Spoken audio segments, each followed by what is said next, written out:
हाय traders, क्या हालचाल। आज है 7 अक्टूबर और ये है बैंक निफ्टी का 1 मिनट वाला चार्ट। आज हम डिस्कस करेंगे मेरे ट्रेड के बारे में जो मैंने आज बाय साइड पे लिया था। मैंने आज पीई को शॉर्ट किया था यहाँ कहीं, ठीक है।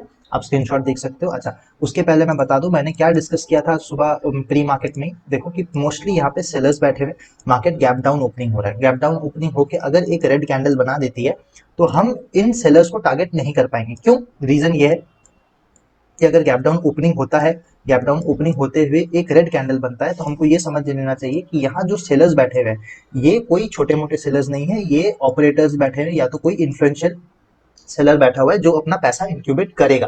ठीक है, तो यहाँ तो बायर्स कोई है नहीं, बायर्स तो खत्म हो गए, बायर्स ट्रैप हो गए। अब बस सेलर्स बचे जिनको हम टारगेट नहीं कर सकते प्राइस अगर नीचे आता है तो। ऑन दी अदर हैंड अगर प्राइस गैप डाउन खुल के ऊपर चलने लगता तब हम सोच सकते थे इनको ट्रैप करने का। कैसे? एक रिट्रेसमेंट के बाद हम बाइंग का सोच सकते थे, बट वैसा हुआ नहीं। मार्केट ने नीचे डायरेक्टली ओपनिंग दी और नीचे आने लगा तो हमको नया प्राइस एक्शन के हिसाब से काम करना होगा। ओके, अच्छा, प्राइस एक्शन किसे कहते हैं? अब देखिए, मार्केट ने यहाँ ओपनिंग दी और एक सडन मूव नीचे, उसके बाद आपको कौन सा लेवल दिख रहा है? देखो, हमेशा नजर आपको रखना चाहिए कि किस जोन में प्राइस कैसे रिएक्ट कर रहा है। आपको यहाँ एक जोन दिख रहा होगा 39,000 का, करेक्ट। 39,000 के लेवल से आपको यहाँ पे क्या दिख रहा है? रिट्रेसमेंट। यहाँ पे कौन घुस रहा है? अच्छा देखो, अगर सब प्राइस ऊपर है, एक जोन नीचे है, तो वहां पे बायर्स घुसते हैं। हो गया, ये आप याद रखना, बायर्स घुसते हैं। ठीक है, लोग जो एग्रेसिव बायर्स होते हैं वो लोग बाय करने की कोशिश करेंगे कब? सपोर्ट पे जब प्राइस ऐसे आता है। ठीक है, तो यहाँ भी वही हो रही थी कि सपोर्ट पे जब प्राइस आया तो यहाँ पे एग्रेसिव बाइंग हो रही थी और वापस से मार्केट ने नीचे मूवमेंट किया। किस चीज के लिए? इन बायर्स के एसएल लेने के लिए। ओके, करेक्ट, आ गया समझ में।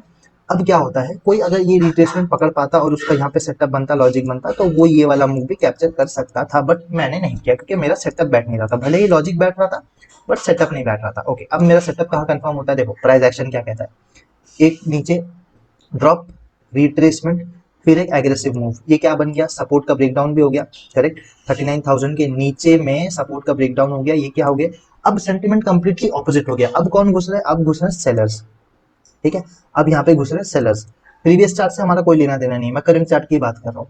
अब घुस रहे हैं यहाँ पे सेलर्स और इतने बड़े बड़े मूव में, इतने बड़े बड़े मूव में कोई यहाँ पे चलती ट्रेन पे बैठना पसंद नहीं करेगा। सबको चाहिए कि प्राइस हल्का रुके, हल्का कुछ सपोर्ट लेते हुए बने ताकि बायर्स भी घुसे। सेलर्स को तो पता चल गया है प्राइस उनके फेवर में, अब वो लोग हल्का रिट्रेसमेंट चाह रहे हैं ताकि वापस से वो बैठ सके। ठीक है, ट्रेड में अब सबका ऐसा सेंटिमेंट है कि सेलर्स ही ज्यादातर है मार्केट में। अब यहाँ पे मेरा सेटअप यहाँ कहीं क्रिएट होता है प्रॉपरली।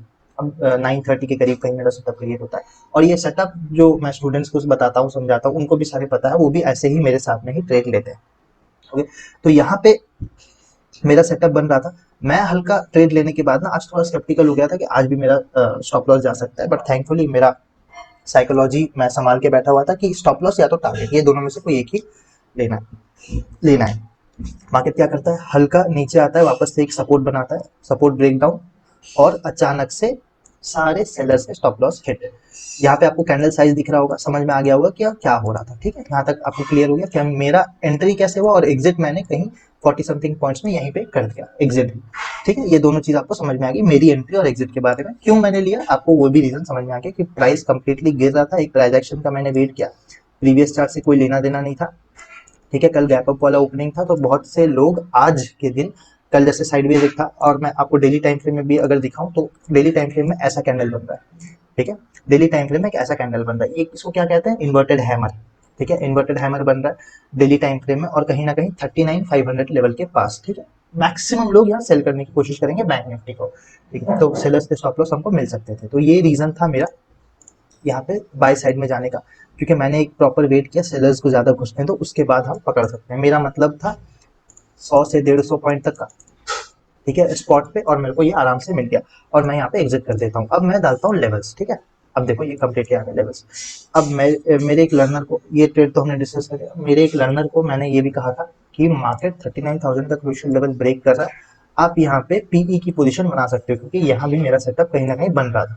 ठीक है, मैंने उन्हें बताया और उन्हें बताते ही मार्केट ने उनके तरफ अच्छा मूवमेंट भी दे दिया और उन्होंने प्रॉफिट बुक भी कर लिया।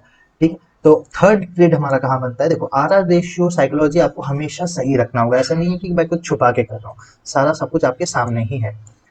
थर्ड हमारा कहाँ बनता है? मैंने ये चीज, जो आपको पैटर्न दिख रहा है, ट्राइंगल पैटर्न, टेलीग्राम ग्रुप में डाली थी, और ये ब्रेक डाउन होते हुए इधर ही कहीं ये फर्स्ट सेकंड कैंडल में ही मैंने टेलीग्राम ग्रुप में डाल दिया था कि look for weakness, look for weakness in the price. Weakness का क्या मतलब होता है, देखो अगर एक स्ट्रॉन्ग रेड कैंडल बनती है, स्ट्रॉन्ग रेड कैंडल, तो इसमें कौन ज्यादा पावरफुल है, सेलर्स पावरफुल। उसके बाद अगर उस स्ट्रॉन्ग कैंडल का या पावरफुल कैंडल का हाई अगर टूटता है तो हम इसे कहते हैं कि यहाँ जो सेलर्स थे, यहाँ कौन थे, यहाँ सेलर्स वीक हो गए, ठीक है, इसे कहते हैं हम प्राइस में वीकनेस। सबका अलग अलग नजरिया होता है देखने का, आप भी कुछ ऐसा डेवलप करो। बाकी मेरे स्टूडेंट्स को तो ये चीज पता ही है कि हम कंप्लीटली विद कंफर्मेशन कहाँ वीकनेस खोजते हैं, कैसे खोजते हैं, ठीक है। मैंने स्टॉप लॉस हंटर के अंदाज से बता दिया था कि यहाँ आपको बाय साइड के लिए रेडी हो जाना है, प्राइस में वीकनेस ढूंढिए। प्राइस प्रॉपर क्या करता है, आता है, ठीक है, यहाँ पे कहीं हमारा सेटअप बनता है, ठीक है। इतना हम मैं एक्सपेक्ट नहीं करूंगा कि आपने यहाँ तक का पूरा होल्ड किया होगा या अभी प्राइस जहाँ चल रहा है वहां तक का होल्ड किया होगा। मैक्सिमम अज्यूम कर सकता हूँ कि आपने 100 या 150 पॉइंट्स तो यहाँ पे कैप्चर किया ही होता अगर किसी ने टेलीग्राम मैसेज देख के भी ट्रेड लिया होता, ठीक है। तो ये था आज का ओवरऑल मार्केट, जो बनने से पहले मैंने बता दिया था, ऐसा नहीं है कि कुछ अलग से, ठीक है, बनने से पहले ही मैंने ये चीज बता दी थी सारी। अभी मार्केट बहुत ऊपर ट्रेड कर रहा है, 39,200 का लेवल उसने ब्रेक किया है, बहुत ऊपर ट्रेड कर रहा है। तो आज 3 अपॉर्चुनिटीज दिख रहे थे फर्स्ट हाफ में, और मैंने उसे, आई होप मैंने उसे क्लियर कर दिया स्टॉप लॉस हंटर्स के पर्सपेक्टिव से, ठीक है। आपको ऐसे प्राइस एक्शन या स्क्रीन के सामने हमेशा बैठ के ना प्राइस एक्शन रीड करना पड़ेगा कि कैंडल कर क्या रहा है, कैंडल्स कर क्या रहा है।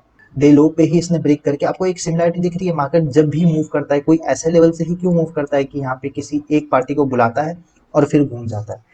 ये इसने ऐसे यहीं से क्यों मूव किया, अच्छा इसने हल्का रिट्रेसमेंट अगर लिया भी तो इधर ही से क्यों रिट्रेसमेंट लिया, ठीक। आपको ये सारी चीजें ना समझनी पड़ेंगी, थोड़ा ज्यादा टाइम अगर आप देखिएगा चार्ट्स के पीछे तो आपको समझ में आ जाएगा। अच्छा, अब इस मूव का लॉजिक क्या था, कि आपको समझ लेना चाहिए कि 39,000 से मल्टीपल टाइम्स आपको रिजेक्शन दिख रहा है, 39,000 से मल्टीपल टाइम्स आपको रिजेक्शन दिख रहा है। आपको एक चीज ध्यान में रखना होगा, अगर प्राइस सपोर्ट के पास आता है ना और बाउंस होता है तो मैक्सिमम घुसेंगे यहाँ बायर्स, और प्राइस अगर रेजिस्टेंस के पास आता है और घूमता है तो यहाँ पे घुसेंगे सेलर्स।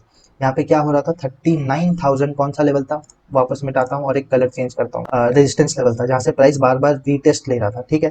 तो मैक्सिमम यहाँ पे कौन होंगे, सेलर्स। अभी मैंने थोड़ी देर पहले डिस्कस किया। तो ये जो मूव आया किस वजह से आया, ये जो मूव आया, पहला हमारा एंट्री तो डिफाइन होना चाहिए, और सेकेंडली ये लॉजिक था ओवरऑल कि यहाँ पे सेलर्स के स्टॉप लॉसेस थे जिसको मार्केट ने हिट किया यहाँ पे, ठीक है। अब उसके बाद मार्केट जो करे हमको उससे लेना देना नहीं। मैं हमेशा कहता हूँ कि आपका टारगेट क्या होना चाहिए, वो आपको ध्यान रखो। आपका टारगेट होना चाहिए 100 to 150 points with stop loss of 30 points या 40 पॉइंट्स, ठीक है। ये आपका एसएल होना चाहिए, ये आपका टारगेट होना चाहिए। मैं स्पॉट की बात कर रहा हूँ, बस आपका इतना ही टारगेट होना चाहिए। ये ऐसा नहीं कि आप मार्केट ने यहाँ तक भी मूव दे दिया 40,000 41,000 तक आप यहाँ बाय किए थे, बट आप बीच में निकल के आप अब दुख मना रहे हो कि यार मैं तो जल्दी निकल गया। नहीं, ठीक है, आपने अपना आधा रेशियो फुलफिल किया ना, बस उतना ही। तो आई होप आपको आज का लॉजिक समझ में आया ओवरऑल ट्रेड का। मिलते हैं कल।